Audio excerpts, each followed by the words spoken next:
at saka si Tala.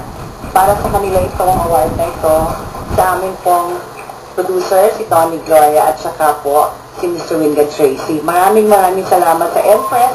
Siyempre sa lahat po naman, walang kupas na nagmamahal sa akin. Forever friends. Maraming pong salamat.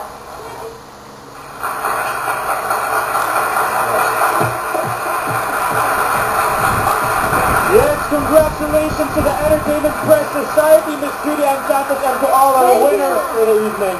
And you would like to acknowledge the Empower Dance Group. And of course, this has been a presentation of 8 Elephants production and directed by Alcrin. Keep watching quality Pinoy films, support digital movies, and stop piracy. Hanggang sa susunod ng taon, magkita-kita po tayo ulit sa susunod 5th Golden Screen Award. Good night, guys!